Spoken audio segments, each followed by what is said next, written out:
I-download ang DMW mobile app.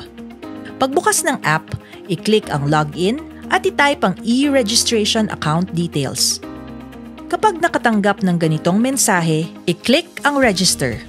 Mag-register gamit ang mobile number at i-click ang next. Hintayin ang OTP o one-time PIN na matatanggap sa mobile number. I-enter ang OTP na matatanggap sa registered mobile number. Click Submit. Kapag nakita ang success na message sa screen, i-click ang OK. Ang susunod na makikita ay ang Data Privacy Policy. Hinihikayat na ito ay basahin at unawain. Pagkatapos, i-click ang Accept. Matapos mag-register o mag-login, maaari nang mag-apply ng OFW Pass. Ang unang step ay ang passport verification. Para sa ID type, piliin ang passport at i-click ang Continue.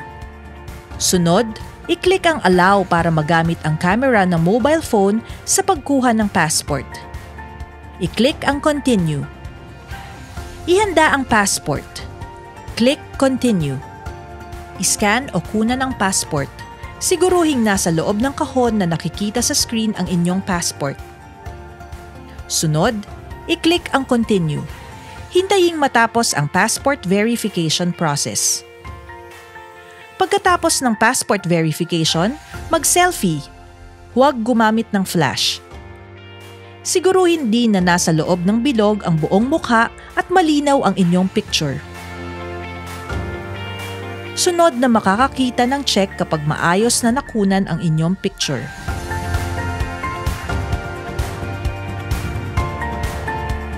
Kapag natanggap na ng system at nag-match ang passport at selfie, magkakaroon na ng OFW Pass account na may lifetime ERN.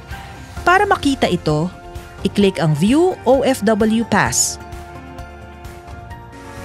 Para maging active at magamit ang OFW Pass sa paglabas ng bansa, kailangan din na i-scan ang visa for verification. Maaari itong magawa sa dalawang paraan.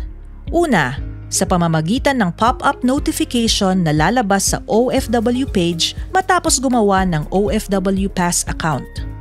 Para naman sa matagal nang may account ngunit wala pang inilalagay na visa sa DMW mobile app, maaaring pumunta sa requirements page ng app at i-click ang visa. Sunod ay piliin ang bansa kung saan magtatrabaho. Piliin ang visa para sa ID type. I-click ang Continue. I-scan o kunan ang visa. Siguruhing nasa loob ng kahon na nakikita sa screen ang inyong visa.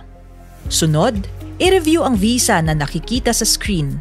Siguruhing malinaw at nababasa ang mga detalye nito. Sunod, i-click ang Continue. Hintayin matapos ang visa verification process. Kapag natanggap na ng system ang visa sa account details, maaari nang magamit ang OFW Pass para makalabas at makapasok sa Pilipinas habang nagtatrabaho sa ibang bansa.